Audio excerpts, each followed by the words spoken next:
ഹണി റോസ് ബോച്ചെ വിഷയം നിയമസഭയിൽ അത് തന്നെയാണ് സബ്ജക്റ്റ്. ഹണി റോസ് ബോച്ചെ വിഷയം തുടങ്ങിയ സമയത്ത് വ്യാപകമായ രീതിയിൽ മാപ്രകൾ അടക്കമുള്ള ആളുകൾ സപ്പോർട്ട് ചെയ്തിരുന്നത് നമ്മളെല്ലാം കണ്ടതാണ്. ഈ മാപ്രകൾ അടക്കം പ്രചരിപ്പിച്ചത് വലിയ രീതിയിലുള്ള ഒരു മാസീവ് സപ്പോർട്ട് ഹണി റോസിനുണ്ടാവും. ഗവൺമെന്റിന് ഇത് വലിയൊരു നേട്ടമാണ്. അതുപോലെ തന്നെ ഇത്തരം കാര്യങ്ങൾ ആക്ടിവിറ്റീസ് ചെയ്യുന്ന ആൾക്കാർക്കൊക്കെ വലിയൊരു പാഠമാണ് എന്നുള്ള രീതിയിൽ വലിയ രീതിയിലുള്ള ഒരു ആഘോഷം ഇവിടെ നടന്നു. അപ്പോൾ എന്തുകൊണ്ട് ഈ ഹണി റോസിനെതിരെ വലിയ രീതിയിൽ സപ്പോർട്ട് ഇപ്പം ഞാൻ കൊടുത്തില്ല, അതുപോലെ തന്നെ രാഹുൽ ഈശ്വറിനെ പോലുള്ള ചില ആളുകൾ കൊടുത്തില്ല എന്ന് വെച്ച് കഴിഞ്ഞാൽ ഈ ഒരു കേസിൽ ഈ പറഞ്ഞ മഞ്ജു വാര്യരോ അനു സിത്താരോ വല്ലതുമാണ് അവരെല്ലാം ഈ പരാതി കൊടുത്തിരുന്നെങ്കിൽ തീർച്ചയായും 100% സപ്പോർട്ട് ആ വ്യക്തിക്ക് കൊടുത്തേനെ. ബോബി ചെമ്മനൂരിനെതിരായിരിക്കുമായിരുന്നു. എന്നാൽ ഹണി റോസ് ആയതുകൊണ്ട് ഹണി റോസ് ഈ പറഞ്ഞ ലൈംഗിക ദാരിദ്ര്യം പിടിച്ച കുറച്ച് ഞരമ്പ് രോഗികളെ ചൂഷണം ചെയ്യുന്നു എന്നൊരു തോന്നൽ പലരിലും ഉളവാക്കിയുണ്ട്, സാധാരണ ജനങ്ങളിൽ ഉളവാക്കിയുകൊണ്ട് തന്നെയാണ് ഹണി റോസിന്റെ കൂടെ മെജോറിറ്റി ആളുകൾ നിൽക്കാതിരുന്നത്. സോ ഈ മാപ്രകൾ അടക്കം വാദിച്ചുകൊണ്ടിരുന്ന ആ ഒരു സംഗതി, അതായത് ഗവൺമെന്റിന്റെ വലിയ നേട്ടം, ഹണി റോസിന്റെ വലിയ നേട്ടം, അക്ഷരാർത്ഥത്തിൽ ഈ ഒരു സബ്ജക്റ്റ് കൊണ്ട് ഗവൺമെന്റിനടക്കം സമ്പൂർണ്ണ അധപ്പതനവും നാണക്കേടുമാണ് ഉണ്ടായിരിക്കുന്നത്. ഹണി റോസിനെ സംബന്ധിച്ച് ഹണി റോസിന്റെ കരിയറിലെ ഏറ്റവും വലിയ നഷ്ടം, സമ്പൂർണ്ണ പതനം ഉണ്ടായി എന്നുള്ള കാര്യത്തിൽ യാതൊരു തർക്കമില്ല. ഇനിയെങ്കിലും ഇത്തരം ഗൂഢാലോചനകൾ നടത്തി ഇത്തരം പ്രവൃത്തികളിൽ ഏർപ്പെടുമ്പോൾ ഒന്നുകൂടെയൊക്കെ ഒന്ന് ആലോചിച്ചതിന് ശേഷം ഈ രീതിയിലുള്ള പരിപാടികൾ ചെയ്തു കഴിഞ്ഞാൽ നന്നാവുമെന്ന് തന്നെയാണ് എനിക്ക് പറയാനുള്ളത്. എനിവേ കഴിഞ്ഞ ദിവസം നിയമസഭയിൽ ഉണ്ടായിരുന്ന മുഖ്യമന്ത്രിയുടെ അടക്കം വായടപ്പിക്കുന്ന രീതിയിലുള്ള ഒരു സംഭാഷണം നമ്മുടെ അനൂപ് ജേക്കബിന്റെ, TM ജേക്കബിന്റെ മകനായ MLA അനൂപ് ജേക്കബിന്റെ ഒരു പ്രമേയം. സോ തീർച്ചയായും അത്തരം ഒരു പ്രമേയം അവതരിപ്പിക്കുമ്പോൾ പ്രതിപക്ഷത്തിലുള്ള സകല MLA മാരോടും കൂടി ആലോചിച്ചിട്ട് തന്നെയായിരിക്കും അത്തരം ഒരു പ്രമേയം അവതരിപ്പിക്കുക. സോ ആ ഒരു പ്രമേയത്തിൽ ഈ പറഞ്ഞ ഹണി റോസിന്റെ വിഷയം ഒരു ഭാഗമായി വരുന്നു. അതിൽ നിന്ന് മനസ്സിലാക്കേണ്ടത് ഹണി റോസിന് വേണ്ടി ഈ ഒരു ഗവൺമെന്റ് നടത്തിയ വലിയൊരു സൽപ്രവൃത്തിയിൽ പ്രതിപക്ഷത്തിലിരിക്കുന്ന സകല ആളുകൾക്കും അതൃപ്തിയായിരുന്നു എന്നുള്ളതാണ് വാസ്തവം. ഹണി റോസിന്റെ ഈ ഒരു വിഷയത്തിൽ ഈ രീതിയിൽ ഇടപെട്ട് ഈ രീതിയിൽ ഗൂഢാലോചന നടത്തി ഗവൺമെന്റ് നടത്തിയ ഈ ഒരു കളിയിൽ അക്ഷരാർത്ഥത്തിൽ ഗവൺമെന്റ് നാണം കെട്ട് നാറിയെന്ന് തന്നെ പറയാം. പോയി എന്റെ മാനം സംരക്ഷിക്കണം എന്ന നിലയിൽ എവിടെയെങ്കിലും മറവ് വേണമെന്ന് ഞാൻ ആഗ്രഹിച്ചു പോയി എന്ന് ആ സ്ത്രീ കണ്ണുനീരോടെ എന്നോട് പറയുമ്പോൾ, സാർ അവിടെ നടന്ന രാഷ്ട്രീയം നിങ്ങൾ മാറ്റിവെക്കുന്നത് എന്തിനാ സാർ ഈ ബഹളം വെക്കേണ്ട കാര്യം?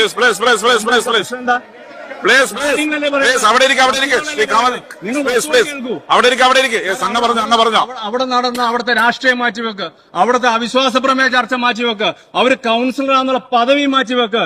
ഒരു വിധവയായ സ്ത്രീ, ഒരു അമ്മ, അവർക്ക് നഗരമധ്യത്തിൽ പൊതുജന മധ്യത്തിൽ വസ്ത്രാക്ഷേപത്തിന് വിധേയമായ വേണ്ടി വരുന്ന ദുരവസ്ഥയാണോ സാർ ഈ കേരളത്തിൽ ഉണ്ടാവേണ്ടത്?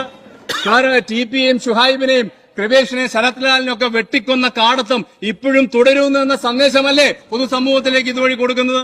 ഇതിനുള്ള ധൈര്യം ഇവർക്ക് എവിടെ നിന്നാണ് സാർ കിട്ടുന്നത്?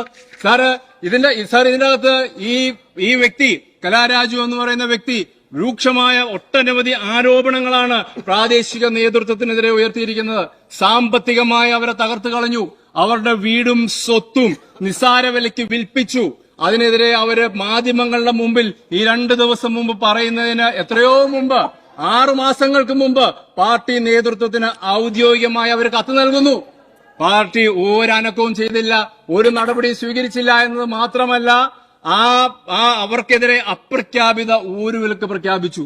25 വർഷം പാർട്ടിക്ക് വേണ്ടി ജീവിച്ച ഒരു കുടുംബത്തിനുണ്ടായ ദുരവസ്ഥയാണ് സാർ അവിടെ അവരെ തട്ടിക്കൊണ്ടുപോയപ്പോൾ അവർക്ക് അപമാനം നേരിടേണ്ടി വന്നപ്പോൾ അവിടെ നിങ്ങൾ ഈ ബഹളം വെക്കുന്നവരല്ല, അവിടെയുള്ള നല്ല കമ്മ്യൂണിസ്റ്റുകളുടെ ഇടതുപക്ഷ സഹയാത്രികരുണ്ടല്ലോ, അവരുടെയൊക്കെ മനസ്സിൽ പ്രതിഷേധം ആളിക്കത്തുകയാണ്. ഒരാൾ പോലും മിണ്ടുന്നില്ല എന്നുള്ളൂ, പേടിച്ചിട്ട്.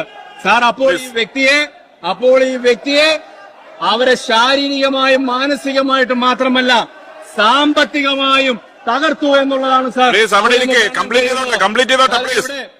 ഇവിടെ ഈ കഴിഞ്ഞ ദിവസം ഒരു സെലിബ്രിറ്റിക്ക് നേരെ ഒരു ആക്ഷേപം വന്നപ്പോൾ നമ്മുടെ പോലീസ് എത്ര വേഗതയിലാണ് ആക്ഷൻ എടുത്തത്? ശരവേഗതയിൽ ഓടി നടന്ന് അറസ്റ്റുകൾ നടത്തിയില്ലേ സാർ? ആ ശരവേഗത എല്ലായിടത്തും പ്രതീക്ഷിക്കുന്നുണ്ട് സാർ.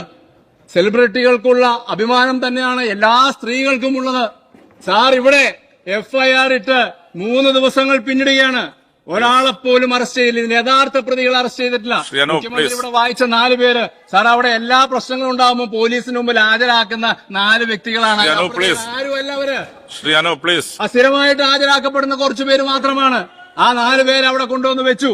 അവര് കൃത്യമായൊരു മൊഴി കൊടുത്തിട്ടുണ്ട്. CPM-ന്റെ ഏരിയ സെക്രട്ടറി, ലോക്കൽ സെക്രട്ടറി അടക്കമുള്ള അവരുടെ വാഹനം ഓടിച്ചുകൊണ്ടുപോയ വ്യക്തി അടക്കമുള്ളവരുടെ പേര് സഹിതം ഇവർ പറഞ്ഞിട്ടുണ്ട്. ഒരാൾക്കെതിരെ പോലും അവരെ കസ്റ്റഡിയിലെടുക്കുവാനോ അറസ്റ്റ് ചെയ്യുവാനോ പോലീസ് ഒരു തയ്യാറായിട്ടില്ല. അങ്ങനെ ചെയ്തിരിക്കുന്നതെന്നറിയാവോ? UDF നേതാക്കൾക്കെതിരെ കള്ളക്കേസ് എടുത്തിരിക്കുകയാണ്. ശ്രീ അനൂപ്. ഒന്ന് ആലോചിച്ച് നോക്കുക. ഇത് രാഷ്ട്രീയപരമായ വിഷയമാണ്. രാഷ്ട്രീയപരമായി നമുക്ക് പല അഭിപ്രായങ്ങളുണ്ടാവാം. എന്നാൽ ഇതുപോലൊരു സ്ത്രീ അപമാനിക്കപ്പെട്ട ഒരു കേസിൽ ഇതുവരെ യാതൊരു തരത്തിലുള്ള നിയമ നടപടി ഉണ്ടായിട്ടില്ല. അതിനെക്കുറിച്ച് മുഖ്യമന്ത്രിയോട് ചോദിച്ചപ്പോൾ മുഖ്യമന്ത്രി പറഞ്ഞത്, ആ മുഖ്യമന്ത്രിയോട് അനൂപ് ജേക്കബ് ചോദിക്കുന്ന ചോദ്യം ഇതാണ്: ഈ ഒരു സ്ത്രീക്ക് ഇത്രയും അധികം മാനഹാനി നേരിട്ട, ഇത്രയും അധികം പീഡനം നേരിട്ട പറയുന്ന സ്ത്രീ തന്നെയായ ഈ ഒരു വ്യക്തിക്ക് ഈ ഒരു അവസ്ഥയും, ഹണി റോസ് എന്ന് പറയുന്ന ഈ സെലിബ്രിറ്റിയുടെ വിഷയത്തിൽ, അതായത് DIG ഇടപെടുന്നു, DYSP ഇടപെടുന്നു, മുഖ്യമന്ത്രി ഇടപെടുന്നു, SP ഇടപെടുന്നു, സകലമാന ആളുകളും ഇടപെട്ട് ഒറ്റ ദിവസം കൊണ്ട് തന്നെ, അതായത് 7 വർഷം പോലും ശിക്ഷ കിട്ടാൻ സാധ്യതയില്ലാത്ത കേസിൽ അറസ്റ്റ് ചെയ്യാൻ പാടില്ല എന്നിരിക്കെ ഒറ്റ ദിവസം കൊണ്ട് ഈ പറഞ്ഞ ബോബി ചെമ്മണ്ണൂരിനെ അറസ്റ്റ് ചെയ്യുകയും ഈ പറഞ്ഞ ജാമ്യം ഇല്ലാത്ത രീതിയിൽ 5 ദിവസം 6 ദിവസം അകത്തേക്ക് തള്ളുകയും ചെയ്തു. ഇത്രയും അധികം വാർത്താ പ്രാധാന്യം നേടിയെടുക്കുകയും ഈ രീതിയിൽ മാപ്രകളെ വെച്ച് അത് വലിയൊരു ആഘോഷമാക്കി മാറ്റുകയും ചെയ്തു. ഇതുകൊണ്ട് ആർക്കാണ് നേട്ടം ഉണ്ടായത്? ഇതുകൊണ്ട് 1% പോലും ഈ ഗവൺമെന്റിന് നേട്ടം ഉണ്ടായില്ലെന്ന് മാത്രമല്ല, അങ്ങേയറ്റം നാണക്കേട് മാത്രമാണ് ഉണ്ടായത്. ജനങ്ങളുടെ അപ്രീതിക്ക് ഈ ഗവൺമെന്റ് പാത്രമാവുകയും ചെയ്തു. ഇനി ഹണി റോസിന്റെ കാര്യം എടുത്തു കഴിഞ്ഞാൽ, ഹണി റോസ് ധരിച്ചത് എന്താണ്? ഈ ഒരു ഹൈപ്പ് വരുന്നതോടുകൂടി തന്റെ 10-ാം തീയതി ഇറങ്ങാനിരിക്കുന്ന സിനിമയ്ക്ക് വലിയ ഹൈപ്പ് ഉണ്ടാവും. ഹണി റോസ് എന്ന് പറയുന്ന നടി വളരെ ആക്റ്റീവായിട്ട് ഇപ്പോഴും സിനിമ ഇൻഡസ്ട്രിയിൽ ഉണ്ടെന്ന് പലരും തിരിച്ചറിയും. സോ ആ സിനിമ ഒരു മികച്ച വിജയമാവാൻ ഇതൊരു കാരണമാവും എന്നൊക്കെ ഒരുപക്ഷെ ചിന്തിച്ചിട്ടുണ്ടാവാം.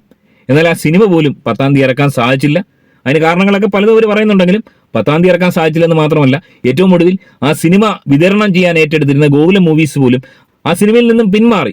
അത് മാത്രമല്ല, ഉദ്ഘാടന മേഖലയിൽ ഏറ്റവും അധികം സജീവമായി നിന്നുകൊണ്ടിരുന്ന ഹണി റോസ് ഇനി എത്രത്തോളം ഉദ്ഘാടന മേഖലയിൽ സജീവമാകാൻ കഴിയും എന്നുള്ള കാര്യം പോലും ചോദ്യചിഹ്നമാണ്. ഇനി ഈ ഒരു കേസ് കൊണ്ട് ഹണി റോസിന് എന്തെങ്കിലും മാറ്റം ഉണ്ടായോ? കഴിഞ്ഞ ദിവസം ഹണി റോസ് ഫേസ്ബുക്കിൽ ഒരു കവിതയും ഹണി റോസിന്റെ ഈ പറഞ്ഞ അങ്കലാവണ്യൊക്കെ കാണിച്ചുകൊണ്ടുള്ള ഒരു വീഡിയോയും പോസ്റ്റ് ചെയ്തിട്ടുണ്ട്. അതൊക്കെ അവരുടെ ഇഷ്ടമാണ്, വളരെ ഭംഗിയാണ് കാണാൻ. എന്നാൽ അതിന് താഴെയും വന്ന കമന്റുകൾ അത് വളരെ മോശം കമന്റുകൾ തന്നെയാണ്.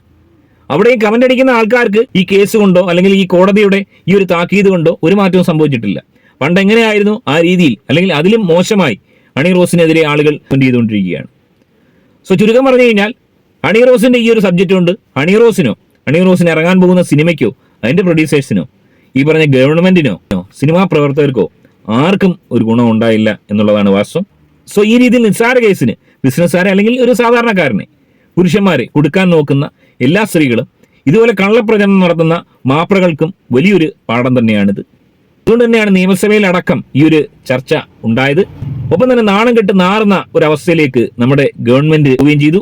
ഡേ ബൈ ഡേ ലഹരി കേസ് അടക്കമുള്ള വ്യാപകമായ രീതിയിലുള്ള കുറ്റകൃത്യങ്ങൾ നടക്കുമ്പോൾ അതൊന്നും കാണാതെ, അതിനൊന്നും തക്കതായ ശിക്ഷ മേടിച്ചു കൊടുക്കാതെ, PP ദിവ്യയുടെ, നവീൻ ബാബുവിന്റെ ഒക്കെ കേസുകൾ നമ്മൾ കണ്ടതാണ്. എന്തുമാത്രം ശിക്ഷയാണ് അവർക്ക് കിട്ടിയത്.